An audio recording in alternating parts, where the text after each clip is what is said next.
Hi friends, welcome back to అక్క చెల్లి ఒక కూతురు. టమాటా చింతపండు లేకుండా పచ్చి మామిడికాయ వేసి కూరలు వండుకుందామా అండి? దానికోసం మామిడికాయని శుభ్రంగా కడుక్కొని ఇలా పై తొక్కంతా తీసుకొని ఇలా ముక్కలుగా కట్ చేసుకోవాలి. మామిడికాయ ముక్కలతో పాటు ఉల్లిపాయ ముక్కలు, పచ్చిమిరపకాయ ముక్కలు కూడా కట్ చేసి పెట్టుకోవాలి.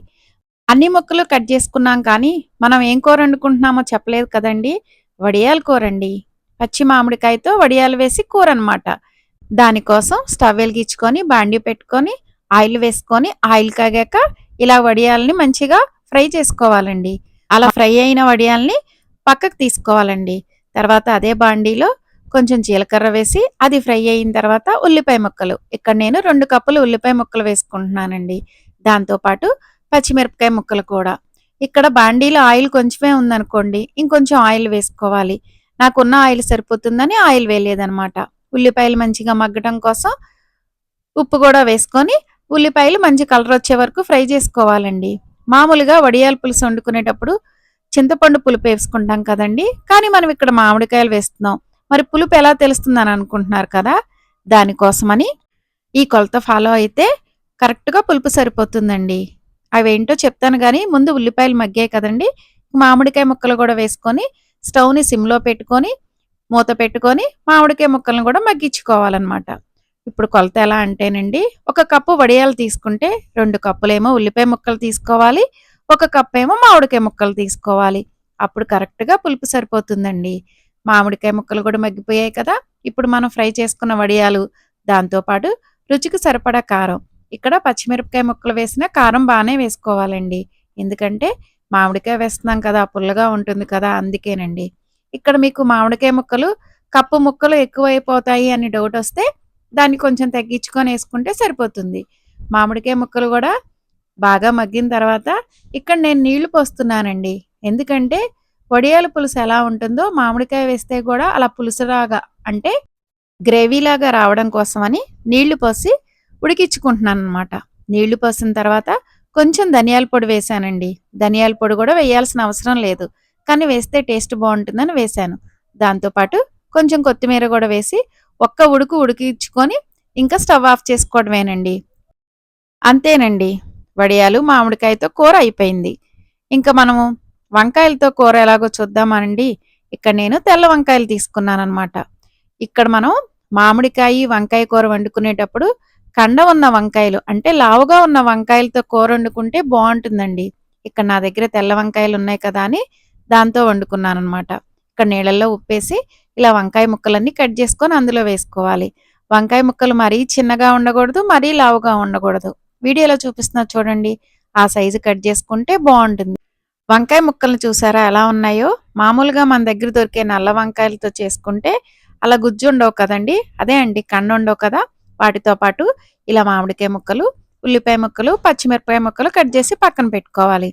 తర్వాత స్టవ్ వెలిగించుకొని బాండీ పెట్టుకొని ఆయిల్ వేసుకొని ఆయిల్ కాగిన తర్వాత తాలింపు గింజలన్నీ వేసుకోవాలి. పచ్చెనగపప్పు, ఆవాలు, మినపప్పు, జీలకర్ర అవి కొంచెం ఫ్రై అయ్యాక ఉల్లిపాయ ముక్కలు, పచ్చిమిరపకాయ ముక్కలు వేసుకొని వాటిని మంచిగా మగ్గించుకోవాలి. ఇవి బాగా కలర్ ఏమి రావాల్సిన అవసరం లేదండి. కొంచెం మగ్గిన తర్వాత అల్లం వెల్లుల్లి పేస్ట్, అది కూడా పచ్చివాసన పోయాక మనం కట్ చేసి పెట్టుకున్న వంకాయ ముక్కలు వేసుకోవాలండి. ఇక్కడ మనం మామూలుగా దొరికే సన్న నల్ల వంకాయలు తీసుకుంటే కూర గుజ్జుగా రాదండి. ఈ తెల్ల వంకాయలు కానీ నల్ల వంకాయలు కానీ లావుగా ఉంటాయి చూసారా, ఆ వంకాయలతో చేసుకుంటే కూర గుజ్జుగా వస్తుంది. అంతే తేడా, కానీ ఏ వంకాయతో అన్నా ఈ కూర వండుకోవచ్చండి. వంకాయ ముక్కలతో పాటు పసుపు, రుచికి సరిపడా ఉప్పు వేసుకొని మంచిగా కలుపుకొని మూత పెట్టుకొని వంకాయ ముక్కల్ని మంచిగా మగ్గించుకోవాలి. వంకాయ మామిడికాయ కూర వండుకునేటప్పుడు మామిడికాయ ముక్కలు ఎక్కువ పట్టవండి. వంకాయ కూరలోకి మామిడికాయ ముక్కలు ఎక్కువ వేసామనుకోండి కూర బాగా పుల్లగా ఉంటుంది. అందుకే వంకాయలను బట్టి పులుపును బట్టి మామిడికాయ ముక్కలు వేసుకోవాలన్నమాట. ఈరోజు నేను 1/2 కిలో వంకాయలతో కూర వండుతున్నాను. దీనిలోకి సగం మామిడికాయే తీసుకున్నానండి. ఇక్కడ వంకాయలు మంచిగా మగ్గిన తర్వాత మామిడికాయ ముక్కలు కూడా వేసుకుందామండి. ఇక్కడ నేను మామిడికాయ ముక్కలతో పాటు టెంకు కూడా వేసానన్నమాట. ఇలా కూరల్లో ఇలా మామిడికాయ టెంకు వేసుకుంటే ఉప్పు కారం దానికి పట్టి చాలా బాగుంటుందండి. మామిడికాయ ముక్కలతో పాటు రుచికి సరిపడా కారం కూడా వేసి ఒకసారి కలుపుకొని మూత పెట్టుకొని మంచిగా మగ్గించుకోవడమే. ఇలా మామిడికాయ ముక్కలు వేసిన తర్వాత మనము స్టవ్‌ని చాలా తక్కువగా పెట్టుకొని మగ్గించుకుంటే మామిడికాయ ముక్కలు మంచిగా మగ్గిపోతాయండి. మనం నీళ్లు పోయాల్సిన అవసరం ఉండదనమాట. నీళ్లు పోసి కూరొండితే ఒక టేస్ట్ వస్తుందండి. నీళ్లు పొయ్యకుండా స్టవ్‌ని సిమ్‌లో పెట్టుకొని మగ్గించుకుంటే కూర ఇంకో టేస్ట్ ఉంటుందనమాట. ఈ వంకాయ కూరలో ఆల్రెడీ చాలా నీరొచ్చి వంకాయలు మెత్తగా అయిపోయాయి కదండీ! మామిడికాయ ముక్కలు కూడా ఊరికనే మెత్తగా అయిపోతాయి. ఇంకా నీళ్లు వేయాల్సిన పనుండదండి.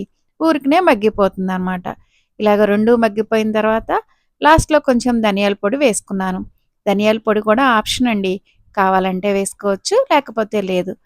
అది కూడా వేశాక కొంచెం కొత్తిమీర వేసి కలుపుకొని స్టవ్ ఆఫ్ చేసుకుంటే వంకాయ, మామిడికాయ కూర రెడీ అండి.